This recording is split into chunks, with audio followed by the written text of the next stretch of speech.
नमस्कार दोस्तों, मैं आदित्य मोहन ठाकुर इस आसान विद आदित्य चैनल पर आपका स्वागत करता हूं। आज की वीडियो हमारी रेगुलर वीडियो से अलग होने वाली है। आज मैं एजुकेशनल सिस्टम पे बात करने वाला हूं। बहुत सारे सवाल आ रहे हैं, मैं रेगुलर फेसबुक यूज़ करता रहता हूं तो वहाँ पे बहुत सारे सवाल आ रहे हैं। उन सवालों का जवाब मैं देना चाहूँगा आप लोगों को। अपने बारे में बता दूँ, ना ही मेरा कोई स्कूल है, बस मैं एजुकेशनल सिस्टम से जुड़ा हुआ हूँ, वो सिस्टम के बीच में काम करता हूँ। मैं एक सिस्टम नहीं हूँ। बहुत सारे लोग बोल रहे हैं कि प्राइवेट स्कूल जो है बहुत चार्जेस कर रहा है, अभी उसको चार्ज नहीं करने चाहिए। तो हम पहले समझते हैं कि प्राइवेट स्कूल और गवर्नमेंट स्कूल क्या होता है।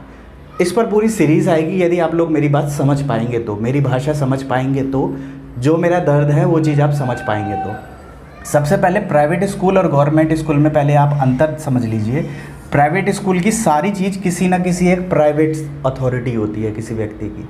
उसने अपनी पूरी लाइफ झोंक कर एक प्राइवेट स्कूल खड़ा किया होता है, पैसों से भी। गवर्नमेंट स्कूल जो होता है वो सारा गवर्नमेंट के खर्चे पे चलता है, ठीक है। इसलिए ये सारी चीज़ें फ्री होती है। इसमें जितनी भी सर्विसेज होती है उसके लिए इसके ऑनर ने मेहनत की होती है। हर सिस्टम के उसको पैसे चुकाने पड़ते हैं, जो भी प्राइवेट स्कूल चलाता है, ठीक है, चाहे वो छोटा हो बड़ा हो, ठीक है। अब मेन मुद्दे पे आते हैं। प्राइवेट स्कूल कितनी तरह के हैं? बहुत तरह के स्कूल हैं। पैसों की बात करते हैं, कई सारे स्कूल ऐसे हैं जो 300 रुपये चार्ज करते हैं पर मंथ, ठीक है। ये मैं आपको एक लेके चल रहा हूँ कि पहली क्लास से 5वीं क्लास तक और 5वीं क्लास से 10वीं क्लास तक के, ठीक है। ऐसे स्कूल भी हैं, मैं दिल्ली की बात कर रहा हूँ। दिल्ली में ऐसे स्कूल है जो 300 रुपये पर मंथ में पढ़ाते हैं, ठीक है। दूसरे स्कूल ऐसे हैं जो 500 रुपये पर मंथ में पढ़ाते हैं। हर क्लास वाइज अलग अलग होती है, थोड़ी आगे पीछे, ठीक है। कुछ स्कूल ऐसे हैं जो 1000 रुपये पर मंथ पढ़ाते हैं। कुछ ऐसे स्कूल है जो 1500 रुपये पर मंथ पढ़ाते हैं, जो हर मंथ 1500 रुपये लेते हैं। उसके बाद कुछ ऐसे स्कूल भी हैं जो 3000 रुपये पर मंथ लेते हैं। बीच बीच में हर तरह के स्कूल हैं। और उसके बाद कुछ ऐसे स्कूल्स हैं जो 5000 रुपये पर मंथ भी लेते हैं, और ऐसे स्कूल भी हैं जो 10,000 रुपये पर मंथ लेते हैं, ठीक है। हर लेवल पर अलग अलग है। जिसका जितना पैसा लगा है वो उतना पैसा लेता है, जिसका जितना बड़ा स्ट्रक्चर है वो उतना पैसा लेता है, ठीक है। कहने का मतलब क्या है, जो जितनी वैरायटी आपको देगा वो उतने पैसे लेगा। अब ये 300 वाले स्कूल क्या है, जो 200 गज के स्कूल में बने हुए हैं, ठीक है। मतलब 200 गज का प्लॉट है, उसमें 4 फ्लोर बने हुए हैं, उसमें स्कूल पढ़ा रहे हैं। 300 रुपये चार्ज कर रहे हैं। मैडम इसमें कितने का पढ़ा रही है? 3000 रुपये, 4000 रुपये में इनमें मैडमों को मिलते हैं। 2500 रुपये, 1500 रुपये मंथ तक टीचरों को सैलरी मिलती है। वो टीचर इन स्कूलों में पढ़ा रहे हैं। उसके बाद यही सिस्टम बढ़ता रहता है, टीचरों की सैलरी बढ़ती रहती है, बच्चों की फ़ीस बढ़ती रहती है, और ये आपका एरिया भी बढ़ता रहता है। जो 5000 रुपये, 3000 रुपये लेते हैं, इनका स्ट्रक्चर बहुत बड़ा बड़ा होता है। 1000 गज में इनका स्कूल होता है। कई कई स्कूल तो 5000, 3000 गज में भी होते हैं। तो जब इतना बड़ा एरिया ये ले रहे हैं, उसके बाद स्कूल दे रहे हैं, स्कूल में पढ़ाई दे रहे हैं, जो सिस्टम है आप लोग अच्छे से जानते होंगे, जिसमें भी जाते होंगे, ठीक है। और गवर्नमेंट स्कूल में ये सब चीज़ें कितनी हैं आपको पता है। किसी का कोई खर्चा नहीं होता पर्टिकुलर, सारी सरकार का होता है, ठीक है। कहाँ अच्छी पढ़ाई हो रही है ये आप लोगों को पता होगी। कोई भी चीज़ हमारे इंडिया में जब प्राइवेट होती है तो वो चीज़ ज़्यादा बेहतर मानी जाती है। गवर्नमेंट सेक्टर के द्वारा वो सब चीज़ें उतने अच्छे तरीके से नहीं हो सकती जितना अच्छा हो सकता है। क्यों? क्योंकि इस सिस्टम में घपला है, ठीक है। प्राइवेट सिस्टम प्राइवेट हाथ में होता है तो इसमें हमेशा डंडा रहता है। डंडा रहने के कारण ये सिस्टम अच्छे से काम करता है। गवर्नमेंट में ज़्यादा उतने डंडा नहीं होता, तो इस सिस्टम में बहुत सारे लो फॉल्स हैं। मतलब जो सिस्टम है उसके अंदर बीच बीच में लोग जो हैं वो गायब हैं, तो वो लोग अपनी जिम्मेदारी नहीं निभाते हैं, इसलिए ये सिस्टम कमज़ोर हो जाता है। अब तो दिल्ली का बहुत अच्छा हो चुका है सिस्टम, बट हमारा मुद्दा ये नहीं है। हमारा मुद्दा अभी स्कूल की फ़ीस से है, जो प्राइवेट स्कूल का मुद्दा है। गवर्नमेंट स्कूल का मुद्दा, गवर्नमेंट टीचरों की बात कोई नहीं कर रहा, ठीक है, लेकिन प्राइवेट की बात सब कर रहे हैं। क्यों? क्योंकि हमारे देश में एजुकेशन पर कोई खर्चा नहीं करना चाहता, ठीक है। एजुकेशन पे खर्चा क्यों नहीं करना चाहता? क्योंकि इसमें उनकी चलती है, ठीक है। आप आज खाना खा के आ जाएंगे, आज खाएंगे, कल उसका हिसाब हो जाएगा, उसमें आपको कोई दिक्कत नहीं है। लेकिन जब बच्चे की एजुकेशन की बात आती है तो वहाँ आप देखते हैं आफ्टर 12th लोग 1-1 लाख, 2-2 लाख, 5-5 लाख के कोर्स कराते हैं। उस टाइम वो खर्चा नहीं देखते, सिर्फ कोचिंग के, सिर्फ एक पेपर को पास कराने के। और यहाँ पूरे साल बच्चे को पढ़ाया जाता है, यहाँ वो पैसा देखते हैं, ठीक है। पैसा किसी का भी अगर समय लिया जाएगा, प्राइवेट समय लिया जाएगा, तो पैसा तो देना पड़ेगा। चाहे वो मैं हूँ, चाहे वो प्रधानमंत्री मोदी जी हो हमारे, या हमारे सलमान खान सर हो, किसी का भी अगर आप प्राइवेट टाइम लेंगे तो वो आपको पैसा लेगा। पैसा किस हिसाब से लेगा? जो मार्केट के हिसाब से पैसा होगा। ठीक है, प्राइवेट ट्यूटर होता है, प्राइवेट टीचर होता है, प्राइवेट स्कूल होते हैं, इनके पास बंधी हुई लागत, इनके पास खर्चे हैं हर महीने और इन्हें पैसे कहीं से फ्री में नहीं मिलते। आप किसी भी टीचर को एक भी रुपया फ्री में नहीं देते होंगे, पहले उससे बात करते होंगे फिर आप उसे पैसे देते होंगे। तो ये इतनी तरह के स्कूल हैं हमारे, अलग अलग लेवल पर अलग अलग काम करते हैं। ये दिल्ली में इतने स्कूल मैंने देखे हुए हैं। अब ये तो बात हुई कि अलग अलग स्ट्रक्चर्स से। अब कहते हैं कि लोग फीस ले रहे हैं, फीस ले रहे हैं, फीस ले रहे हैं। तो जो स्कूल फीस ले रहे हैं, मेरा ये मानना है कि ये स्कूल तो है नहीं। जो 300 और 500 फीस ले रहे हैं स्कूल वाले, उनकी तो इतनी हिम्मत है नहीं कि इस कंडीशन में बच्चों से चार्ज कर सके, या ये लोग ऑनलाइन आपको क्लासेस दे सके।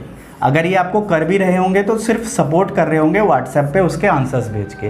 तो ये लोग तो चार्ज लेते नहीं होंगे जो 200-300 है। बशर्ते अगर ले भी रहे हैं ये चार्ज, तो आप यार 200-300 में क्या जाता है। 200-300 अगर आप सपोर्ट कर देंगे तो वो स्कूल बना रहेगा। ऐसे स्कूल भी 200-300 बच्चों को पढ़ाते हैं। आप अपने एक घर के बारे में सोच रहे हैं कि आपका घर कैसे चलेगा। ये जो स्कूल का ऑनर है, जो स्कूल के टीचर्स हैं, ये 200 बच्चों के बारे में सोचते हैं। अगर ये टीचर अभी नहीं रहे दिल्ली में, या जहाँ पर भी पढ़ा रहे हैं टीचर नहीं रहे, चले गए, तो इन 200 बच्चों का भविष्य अधर में चला जाएगा। इस फीस में इन्हें ये वाला स्कूल का स्ट्रक्चर नहीं मिलेगा फिर। और इस तरह के स्कूलों को चलाना बहुत मुश्किल होता है। बहुत मेहनत से इस तरह के स्कूल चलते हैं जो 300 और 500 में आप लोगों को पढ़ाते हैं। अब बात आई यहाँ पर, जो 1000 रुपये ले रहे हैं, 1500, 3000, 5000 स्कूल ले रहे हैं। अब मैं इनकी बात करने वाला हूँ। अब इसमें मैं आपसे क्या कहूँ कि जो 1000 रुपये ले रहा है वो एक अच्छा सा अमाउंट माना जा सकता है। वैसे आपको सारी सर्विसेज दे रहे हैं। अब आपको एक जो नॉर्मल डेज थे उसमें क्या होता था स्कूल में, अब मैं आपको बताता हूँ ज़रा। ये नॉर्मल डेज है, ये लॉकडाउन है। अब यहाँ क्या होता था, टीचर आता है, अपनी क्लास देता है, ठीक है, अपनी क्लास उसने दे दी, क्वेश्चन आंसर करा दिए उनने, ठीक है। क्वेश्चन आंसर कराने के बाद 3 दिन बाद उसका टेस्ट ले लिया और टेस्ट का रिजल्ट बच्चे को दे दिया। सारा काम उसको कहाँ करना पड़ता था, क्लास के अंदर। इन सारी चीज़ों को कराने में वो 4 दिन का समय लेता था, ठीक है। अपने आराम से काम कराता था, उसको मोबाइल की ज़रूरत नहीं है, उसको किसी टेक्नोलॉजी की ज़रूरत नहीं है, उसको कुछ करने की ज़रूरत नहीं है। ये नॉर्मल डेज थे, उसको कुछ भी करने की ज़रूरत नहीं थी। सारा टीचर आया, क्लास में पढ़ाया, उसने किताब खोली, बच्चे किताब में लिख रहे हैं, सारी चीज़ें हो गई। लॉकडाउन पीरियड में क्या करना पड़ रहा है, सबसे पहले उसकी सैलरी 50% हो गई। मैं सिर्फ प्राइवेट स्कूल के टीचरों की बात कर रहा हूँ, उसकी सैलरी 50% हो चुकी है। आप चाहे पूरी दे रहे हो, टीचर को 50% सैलरी मिल रही है। मैं हमेशा से जिन लोगों से मिलता हूँ उन लोगों से कहता हूँ, जब तक टीचर को उसका हक नहीं मिलेगा तब तक एजुकेशन सिस्टम कभी आगे नहीं बढ़ सकता। इस बात को लिख के रख लीजिए। आप सिस्टम को पैसा देते हैं, स्कूल को पैसा देते हैं, बट स्कूल अगर टीचरों को पैसा नहीं देगा तो स्कूल का सिस्टम तो काम करता है अच्छे से, बट पैसा स्कूल के सिस्टम के पास जा रहा है, टीचर के पास नहीं। अगर टीचर को पैसा नहीं मिलेगा, पढ़ाएगा टीचर पर प्रेशर रहेगा। बहुत तरह के प्रेशर रहते हैं प्राइवेट स्कूल के टीचर पर। पहली बात, उसको तो 50% अभी सैलरी मिल रही है, बस काम उसको क्या करना पड़ रहा है, पहले ये चीज़ वो क्लास में बनाता था, अब उसका कंटेंट बनाना पड़ रहा है। मतलब पहले वो किताब में पढ़ाता था तो अब उसे कॉपी में लिखकर उसकी फ़ोटो खींचनी पड़ रही है, या उसका वीडियो बनाना पड़ रहा है, या उसके क्वेश्चन आंसर उसको टाइप करने पड़ रहे हैं, उसको एक्स्ट्रा एफर्ट करना पड़ रहा है। उसके बाद उसको मोबाइल चलाना सीखना है, वीडियो एडिट मतलब वीडियो उसको शूट करना पड़ रहा है, वीडियो शूट करके इंटरनेट पर अपलोड करना पड़ रहा है, या सभी बच्चों को देखना पड़ रहा है। अब ये सब कौन से स्कूल हैं जो 1000-1500 रुपये लेते हैं, ये सब आपको ऐसे प्रोवाइड करा रहे हैं, व्हाट्सएप पे आपको चीज़ें दे रहे होंगे, क्वेश्चन आंसर दे रहे हैं। अब बच्चे के पॉइंट ऑफ व्यू से देखें तो उसको चैप्टर का वीडियो में मिल रहा है कि जो भी उसको आंसर्स मिल रहे हैं, शायद वो वीडियो में आपको चैप्टर भी समझा रहे हैं, छोटी सी वीडियो बना करके इस चैप्टर में क्या था, ठीक है। अभी तो 100% एजुकेशन की बात हो ही नहीं सकती, 100% तो बच्चों को समझ में आ ही नहीं सकता। ये सारी चीज़ें मैं 6th क्लास से प्लस स्टूडेंट के लिए कह रहा हूँ, उससे छोटे की बात मैं नहीं कर रहा हूँ। 6th क्लास से जो छोटे बच्चे हैं उनको ऑनलाइन में थोड़ा दिक्कत है, और बहुत लोग कहते हैं कि छोटे बच्चों को ऑनलाइन पढ़ाया नहीं जा सकता, ऑनलाइन समझाया नहीं जा सकता, वीडियो से समझ में नहीं आता। तो मैं आप लोगों को बताना चाहूँगा, यूट्यूब पर जाइए और किड्स के लिए वीडियो सर्च कीजिए, आप देखिए उस पर 2-2 करोड़ व्यूज़ हैं, और कई सारी वीडियोज़ हैं यूट्यूब पर जिसके द्वारा बच्चे बहुत मज़े ले लेकर पढ़ते हैं, एनिमेशंस के साथ पढ़ाया जाता है, ठीक है। और एक चैनल मुझे याद नहीं आ रहा है, उसका लिंक मैं नीचे डिस्क्रिप्शन में देने की कोशिश करूँगा, जिस पर सिर्फ बोर्ड पर पढ़ाया जाता है मैडमों द्वारा। 3 साल 4 साल पहले उन्होंने पढ़ाया, बहुत अच्छे से पढ़ाया जिस तरह से स्कूल में पढ़ाया जाता है, और इसमें ऐसी कोई बात नहीं है जो समझा नहीं जा सकता। बट उन चीज़ों को समझने के लिए बच्चा भी आपका स्मार्ट होना चाहिए, ठीक है। बच्चे को भी थोड़ी ट्रेनिंग होनी चाहिए, और पेरेंट्स उनके साथ में होने चाहिए, जो छोटे बच्चे हैं, जो आपके 4 से 8 8 साल तक के बच्चे हैं। 8 साल का बच्चा आज की डेट में हर किसी के पास मोबाइल है, हर किसी के घर में 2-2 3-3 मोबाइल होते हैं। जो इतनी स्कूल में फीस कर रहा है उनकी बात कर रहा हूँ मैं, ठीक है। जो इतनी स्कूल में फ़ीस कर रहा है उनके पास एक ही नहीं है, आप किसी के 1000 फीस है तो उनके घर पे 3-3 बच्चे हैं, वो 3000 रुपये फ़ीस दे रहे हैं। जिनके घर में 3000 रुपये फ़ीस जाती है प्राइवेट स्कूल की, जो कि ज़ीरो हो सकती है, गवर्नमेंट स्कूल में जाके ये सारे पैसे बच सकते हैं, वो 3000 रुपये दे रहे हैं, तो उनके घर में मोबाइल भी ज़रूर होगा, ठीक है। थोड़ा सा एफर्ट तो हर किसी को दिखाना पड़ेगा। इससे मैं किसी को ऑफेंड नहीं करना चाहता, मैं एक बात समझाना चाहता हूँ, ये बताना चाहता हूँ कि ये सारी दिक्कतें हैं। तो अब टीचर को क्या करना पड़ रहा है, कंटेंट बनाना पड़ रहा है, व्हाट्सएप पे पढ़ाना पड़ रहा है। तो अब इसमें ये नहीं कि अब जो टीचर है उसको तो पूरा ही काम करना पड़ रहा है। सिस्टम अब पैसा नहीं लेगा, सिस्टम अगर मान लो पैसा नहीं लेगा, मैं ये नहीं कहता कि हर किसी से नहीं लेगा या पूरा नहीं लेगा, बट अब आगे का पॉइंट समझते हैं।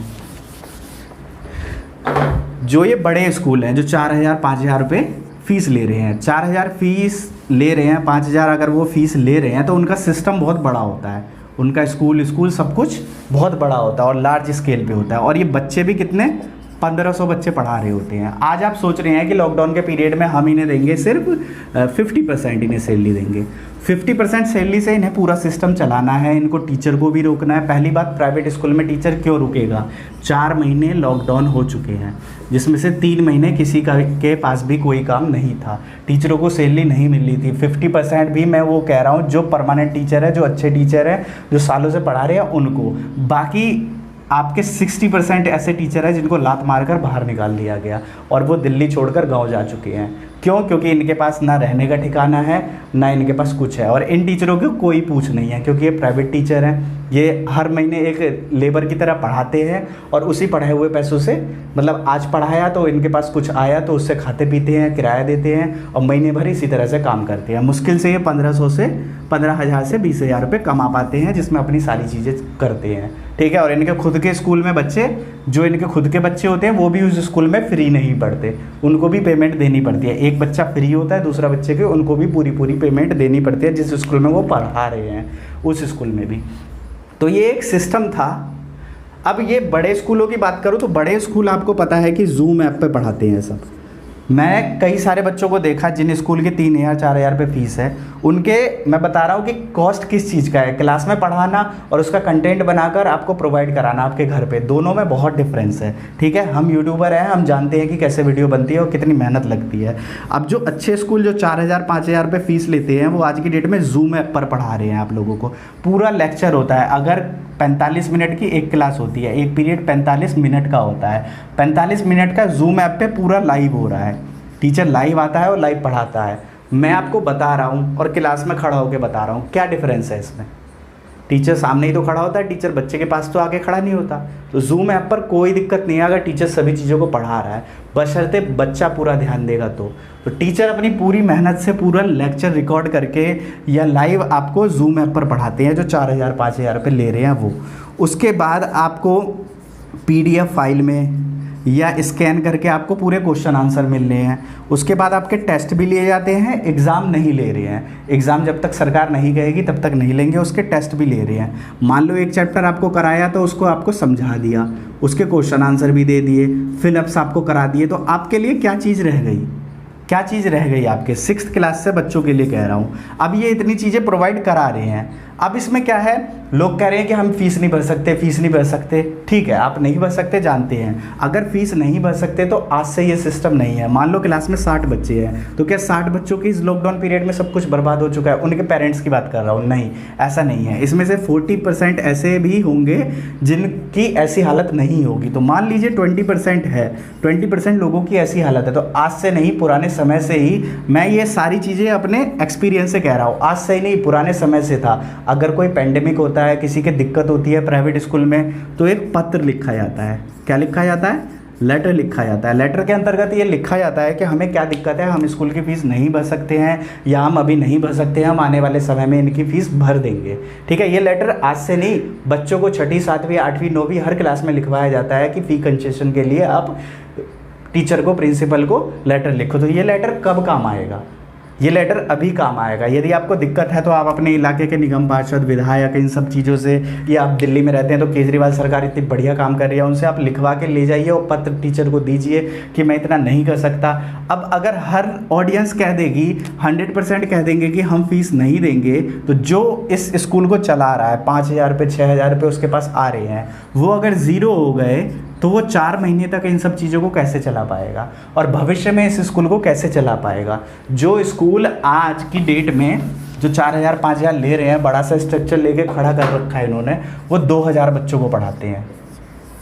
तो अगर ये 2,000 बच्चों का एक स्ट्रक्चर उन्होंने खड़ा कर रखा है, तो अगर इस स्ट्रक्चर को खड़ा नहीं रख पाएंगे, और इस पेंडेमिक में ये पक्का है कि जब ये पेंडेमिक ख़त्म होगा, लॉकडाउन ख़त्म होगा, तो वो लोग भी ख़त्म हो चुके होंगे, जितनी उनकी सेविंग्स होंगी, उन्होंने कमाया होगा, वो सब यहीं लगाया होगा। क्योंकि एजुकेशन सिस्टम में जब बच्चा पढ़ता है तभी पैसा मिलता है। जो आवर में बच्चा पढ़ रहा होता है उसी आवर में टीचर को पैसे मिलते हैं। अगर जो आवर में बच्चा नहीं पढ़ रहा है तो वो पैसा नहीं मिलता है। पिछले 4 महीने से मैं भी खाली बैठा हूँ, जो क्लासेस चलती थी वो क्लासेस नहीं चल रही है। इसमें भी क्या होता है, अगर मेरे 2 से 3 क्लास है तो मुझे 2 से 3 क्लास के ही पैसे मिलेंगे, जो पूरा दिन बाकी बचा उस 23 घंटे के पैसे नहीं मिलेंगे। तो ये टीचर होता है प्राइवेट टीचर, ठीक है। गवर्नमेंट की बातें अलग है सारी। और अभी भी आप देख लीजिए, एक चीज़ और लास्ट में एक चीज़ क्लियर करूंगा, यदि आप सारे पॉइंट्स को समझ पा रहे हैं, मेरी बात को समझ पा रहे हैं, मैं ये नहीं कहता कि पूरी फीस लेनी चाहिए। इन सब चीज़ों के बीच में एक बात काम आएगी बस, वो है मानवता, कि टीचर कितनी मानवता दिखा सकता है, बच्चा कितनी मानवता दिखा सकता है। बट हमारे देश में क्या है, लोग सिर्फ अपने पॉइंट ऑफ व्यू से देखना चाहते हैं। मेरा बच्चा पढ़ रहा है तो मेरी फीस कम होनी चाहिए। बिल्कुल सही, आप अपनी जगह बिल्कुल सही सोच रहे हैं, लेकिन उस टीचर की भी सोचिए जो इतना बड़ा स्ट्रक्चर को लेके खड़ा है। वो उसके लिए सिर्फ आप नहीं है, वो पूरे स्कूल को लेके चलेगा, पूरे स्कूल के सभी बच्चों को लेके चलेगा, ठीक है। अब इसमें वो कैसे डिसाइड करें कि हम किससे फीस लें, किससे फीस नहीं लें, तो हमें ही आगे बढ़ के कहना पड़ेगा कि हम इतने सक्षम हैं कि हम आपको दे सकते हैं। क्योंकि स्कूल को भी सपोर्ट चाहिए। अगर स्कूल को सपोर्ट नहीं मिलेगा तो स्कूल्स बंद हो जाएंगे। और आप लोगों को पता है कि कितने हमारे देश में सरकारी स्कूल हैं और कितने प्राइवेट स्कूल हैं। और अगर प्राइवेट स्कूल में से 10% स्कूल्स भी बंद हो गए तो उन बच्चों की एजुकेशन का क्या होगा, और प्राइवेट स्कूल में, सरकारी स्कूल में कितनी भीड़ हो जाएगी। इस सब चीज़ों को आप सोच सकते हैं। ये मैंने दिल्ली के एक छोटे से इलाके की बात बताई है, सिर्फ एक छोटा सा इलाका। यही हमारे पूरे देश की हालत है, ठीक है। अगर एक इलाके में जहाँ पे मान लीजिए 50 लाख लोग रहते हैं, ठीक है, 50 लाख लोग में से अगर एक स्कूल भी बंद हो गया तो कितने लोग इससे इफेक्टिव होंगे। 50 लाख लोगों में से अगर एक स्कूल भी बंद हो गया तो कितने इफेक्टिव होंगे। और ये पक्की चीज़ है कि लॉकडाउन के पीरियड में कई स्कूल बंद हो जाएंगे। कोचिंग सारी बंद हो चुकी है, कई सारी कोचिंग तो वैसे भी प्राइवेट होती है, बहुत सारी कोचिंग्स बंद हो चुकी है। 4 महीने बहुत लंबा पीरियड होता है, टीचर हार चुका है, ठीक है। मैं भी टीचिंग लाइन में हूँ, सिर्फ यूट्यूब की वजह से अभी तक टिका हुआ हूँ, क्योंकि यूट्यूब मेरे साथ है, ठीक है। तो ये सारी चीज़ें हैं। तो स्कूल का सिस्टम बने रहने के लिए उनको फ़ंड की ज़रूरत होती है, और टीचर कभी किसी से फ़ंड नहीं लेता, ठीक है। मैं आपको बताना चाहूँगा, टीचर सिर्फ अपनी पढ़ाई के पैसे लेता है। जितनी पढ़ाई, जितनी स्टडी वो कराता है, सिर्फ उसके पैसे लेता है। उसके अलावा कोई भी एडिशनल चार्जेस उसको नहीं मिलते हैं, ठीक है। मैं स्कूल की नहीं, मैं टीचर की बात कर रहा हूँ। तो टीचर उतने ही पैसे कमाता है जितना टाइम वो बच्चों को पढ़ाता है। तो ये कुछ पॉइंट थे, इसमें कई सारी चीज़ें आपको पता चली होगी। आगे जो इस वीडियो के नीचे आप लोगों के सवाल आएंगे उनके भी जवाब देने की कोशिश करूंगा और चीज़ों को आसान बनाने की कोशिश करूंगा। बस एक चीज़ सोच के रखें कि सिर्फ अपने बारे में ना सोचें, स्कूल के बारे में सोचें, बच्चे की पढ़ाई के बारे में सोचें। अभी मैं फेसबुक चला रहा था और एक पोस्ट आया उस पर कि यदि आज की डेट में आपको डकैत बनना है तो आप किसी स्कूल के प्रिंसिपल बन जाइए या स्कूल के ऑनर बन जाइए और डकैती करिए। तो मैं उस व्यक्ति से कहना चाहूँगा कि डकैती का मतलब क्या होता है। आज उस टीचर को, उस व्यवस्था को आप डकैत कह रहे हैं, जो एक प्राइवेट है, किसी का खड़ा हुआ नहीं है, किसी ने वो चीज़ खड़ी नहीं की है, वो व्यक्ति ने खड़ी की है, वो सिस्टम ने खड़ी की है, वो कुछ लोगों की मेहनत है जो भी आज स्कूल एक खड़ा है। आप उन्हें डकैत कर रहे हैं। क्या कोई डकैत के पास जाता है कि मेरे बच्चे को पढ़ा दीजिए, मेरे बच्चे का एडमिशन ले लीजिए, हम आपको एडिशनल चार्ज देने के लिए तैयार हैं, हम आपको एक्स्ट्रा पैसे देंगे। जब स्कूल एक अच्छा परफॉर्म करता है, अच्छा रिजल्ट लाता है, तो लोग 50-50 हज़ार रुपये ज़्यादा देते हैं उस स्कूल में एडमिशन के लिए। ये हाइप कौन बनाता है? ये हाइप स्कूल बनाता है या पेरेंट्स बनाते हैं? ऑफ़र पेरेंट्स देते हैं या स्कूल देता है? स्कूल कभी ऑफ़र नहीं देता, पेरेंट्स ऑफ़र देते हैं। और जब एक्स्ट्रा पैसा आता है तो किसी को बेकार नहीं लगता, स्कूल एक्स्ट्रा पैसा लेगा। अब कभी भी स्कूल आगे बढ़कर इस चीज़ को नहीं कहेगा, अगर कहता है तो आप उस चीज़ को रिकॉर्ड करके उसके खिलाफ एक्शन ले सकते हैं। बहुत लोग कह रहे हैं कि हमसे ज़बरदस्ती पैसा मांगा जा रहा है, ज़बरदस्ती पैसा मांगा जा रहा है। तो सिस्टम है, उस सिस्टम में जाइए, सिस्टम में मेहनत कीजिए, सिस्टम के द्वारा कहिए, ठीक है। ये मेरी कोशिश थी, बहुत दिनों से मैं बहुत सारी चीज़ें देख रहा था तो रह नहीं पा रहा था, और बहुत सारी चीज़ें मैं इसमें क्लियर नहीं कर पाया, बट काफ़ी हद तक चीज़ें क्लियर मुझे लगता है कि मैं कर पाया। एक टीचर बहुत ही नॉर्मल इंसान होता है, और कभी भी टीचर लाख मिलेनियर नहीं होता। अपने आसपास जाके देखिए, टीचर्स लोग कभी मिलेनियर नहीं होते, अच्छी लाइफ स्टाइल नहीं जीते, बहुत बेसिक होते हैं। उनकी बेसिक लाइफ पूरी दूसरों को सिखाने में चली जाती है, उनका पूरा जीवन दूसरों को सिखाने में चला जाता है। तो बात को समझिए, सिस्टम रहेगा तभी पढ़ाई रहेगी, अगर सिस्टम नहीं रहा तो पढ़ाई नहीं रहेगी। और इस पेंडेमिक में मैं यही कहना चाहता हूँ, प्राइवेट स्कूल आज बहुत बड़ा रोल कर रहे हैं, और प्राइवेट स्कूल का जो आपको कंटेंट मिल रहा है, जिस तरह से आपको पढ़ाया जा रहा है, एक स्कूल प्राइवेट स्कूल के बच्चे को देखिए कि उसको किस तरह ऑनलाइन पढ़ाया जा रहा है, और एक गवर्नमेंट स्कूल के बच्चे को देखिए कि उसको ऑनलाइन किस तरह से पढ़ाया जा रहा है। कहा जा रहा है कि गवर्नमेंट स्कूल में भी बच्चों को ऑनलाइन पढ़ाया जा रहा है, बट आप उनका क्वालिटी कंटेंट देखिए और प्राइवेट स्कूल का क्वालिटी कंटेंट देखिए। किसी भी चीज़ में एजुकेशनल में प्राइवेट पब्लिकेशन की बुक्स को देखिए और एनसीईआरटी की बुक्स को देखिए। मैं ये नहीं कह रहा कि एनसीईआरटी की बुक गलत है, सरकार हमारी गलत है, सब सही है, बट मैं इस वीडियो के जरिए ये बताना चाहता हूँ कि प्राइवेट चीज़ भी किसी की होती है, इसका भी कोई मालिक होता है, इनकी भी फीलिंग्स होती है। इन पर इतने एलिगेशन लगाना अच्छी बात नहीं है, और हमें इनके बारे में भी सोचना चाहिए। प्राइवेट सेक्टर जो है वो हमारे देश के लिए एजुकेशन सिस्टम में बहुत मायने रखती है। जितनी हमारी गवर्नमेंट सेक्टर मायने रखती है, उतनी प्राइवेट सेक्टर भी मायने रखती है। तो हमें इनका भी ध्यान रखना चाहिए, उलट सुलट कहना नहीं चाहिए। लोगों को जो आता है वो अपने विचार रख देते हैं। अब उनके विचार सिर्फ उनके व्यक्तिगत विचार होते हैं, बस उन्होंने देखा कि हमारे बच्चे की फ़ीस ले रहे हैं, ये स्कूल ऐसा कर रहे हैं, वो ये देखते हैं। वो ये नहीं देखते कि स्कूल को भी चलना चाहिए, बाकी चीज़ें भी होनी चाहिए। स्कूल कैसे सफ़र कर पाएगा, 4 महीने से स्कूल बंद है, स्कूल कैसे सफ़र कर पाएगा, इसके बारे में भी सोचिए, ठीक है। तो मेरा ये विचार है, जो भी आपके विचार है नीचे कमेंट सेक्शन में लिख सकते हैं, और जो कमेंट आप कहेंगे नीचे, मैं उस पर और वीडियो बनाने की कोशिश करूँगा और अच्छे से उसको एक्सप्लेन करने की कोशिश करूँगा आपके हिसाब से। ये एक छोटा सा, मैंने आपको बहुत सारी चीज़ें समझा दी, इसमें एक एक चीज़ों को अलग अलग समझाया जा सकता था, ठीक है, बट मेरे दिमाग में बहुत सारी चीज़ें थी, तो मैंने सोचा सभी चीज़ें इसमें थोड़ा थोड़ा बता दिया जाए। जो भी चीज़ आप कहेंगे उस पर मैं सेपरेट वीडियो बना के आप लोगों को गाइड करने की कोशिश करूँगा, ठीक है। मैं ये नहीं कहता कि प्राइवेट स्कूल में फ़ीस लेनी ही चाहिए या नहीं लेनी चाहिए, यहाँ पे सिर्फ एक स्केल है, वो है मानवता का स्केल, ठीक है। मानवता दिखाने का है पेरेंट्स को भी और प्राइवेट स्कूल्स को भी, ठीक है। प्राइवेट स्कूल भी कई जगह बहुत गलत हैं, जहाँ वो पूरी फ़ीस ले रहे हैं। अभी पूरी फ़ी में से कंसेशन किया जा सकता है। टीचरों को 50% सैलरी मिल रही है, अगर टीचरों को 50% सैलरी मिल रही है तो अपना मार्जिन 50% नहीं रखना चाहिए, उस 50% को अभी बचा के रखना चाहिए, सेव करके रखना चाहिए, पेरेंट्स को देना चाहिए। एक और पॉइंट ऐड करूँगा इसमें, बहुत लोग बोल रहे हैं कि हम इंटरनेट का रिचार्ज करा रहे हैं, और स्कूल तो हमें इंटरनेट का रिचार्ज भी कराना पड़ रहा है, उसके पैसे थोड़ी ना दे रहे हैं। यदि आपका बच्चा स्कूल जाता तो क्या स्कूल की कैंटीन में कुछ खाता नहीं? क्या आप उसको नाश्ते में कुछ खिलाते नहीं, स्पेशल जो आप उसे घर में नहीं देते? जब बच्चा सुबह जब नाश्ता में जाता है तो उसको हम कुछ ना कुछ अलग देते हैं, पैसा खर्च होता है। क्या ट्रांसपोर्टेशन में खर्च नहीं होता? अभी तो ट्रांसपोर्टेशन आपका होगा नहीं, जो प्राइवेट ट्रांसपोर्टेशन होती है, जैसे यहाँ से भी 2 किलोमीटर है तो कुछ बच्चे ऑटो करके जाते हैं या रिक्शा करके जाते हैं। तो ये छोटी सी बात मत कीजिए कि ऐसा होता है, ठीक है। इसी तरह अगर स्कूल भी अपने खर्चे गिनवाने लगेगा और अब भी अपने खर्चे गिनवाने लगेंगे तो कोई सॉल्यूशन नहीं निकलेगा। तो सॉल्यूशन निकालिए, अभी बहुत सारे चार्जेस बच रहे हैं तो उन चार्जेस से ऑनलाइन सीखिए, और असली मोटिव होना चाहिए पढ़ना लिखना। शिक्षा जो है वो लगातार होनी चाहिए। बहुत सारे बच्चे ऐसे हैं जो 4 महीने में सब कुछ भूल चुके हैं, तो वो भूले ना, कम से कम छोटी छोटी चीज़ें उन्हें याद रखें, क्योंकि इस पेंडेमिक के बाद भी सारी चीज़ें नॉर्मल होंगी। स्कूल चलेंगे, स्कूल में बच्चे लोग फ़ीस देंगे, आज जितनी फ़ीस ले रहे हैं उससे ज़्यादा फ़ीस ली जाएगी। अगर आज कोई स्कूल 500 रुपये ले रहा है तो आने वाले समय में वो 600 रुपये लेगा, और ये सब चीज़ें नॉर्मल होगी। बट इस समय सपोर्ट करने की ज़रूरत है, प्राइवेट स्कूल्स को भी, गवर्नमेंट स्कूल को भी। बस हमें आपस में मिलजुल कर रहकर सिस्टम को बनाए रखने की ज़रूरत है, सिस्टम को तोड़ने की नहीं। यदि इस तरह की बातें होगी तो सिस्टम टूटने लगेगा, और जो हम जैसे टीचर्स होते हैं या जो प्राइवेट टीचर्स हैं उनका मनोबल टूटने लगता है।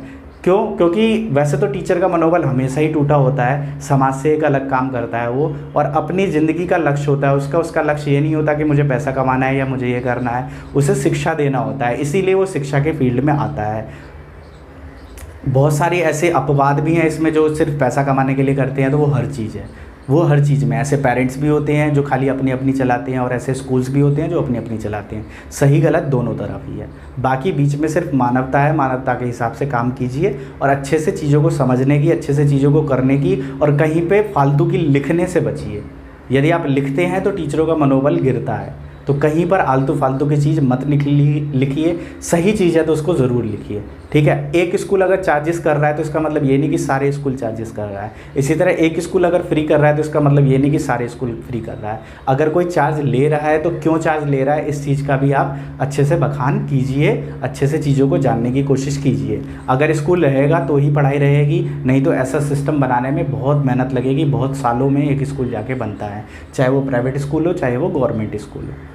तो इस वीडियो का अंत करता हूँ। आशा करता हूँ कुछ पॉइंट्स आपको समझ में आए होंगे, ठीक है। तो अगर आपके कोई डाउट है तो नीचे कमेंट सेक्शन में लिख सकते हैं। और मैं स्कूल और बच्चों के बीच का ट्यूटर हूँ, जो दोनों के बीच में रहता है और दोनों की बातें देखता है, दोनों के मेहनत देखता है, बच्चों की भी, बच्चों के पेरेंट्स की भी और टीचरों की भी।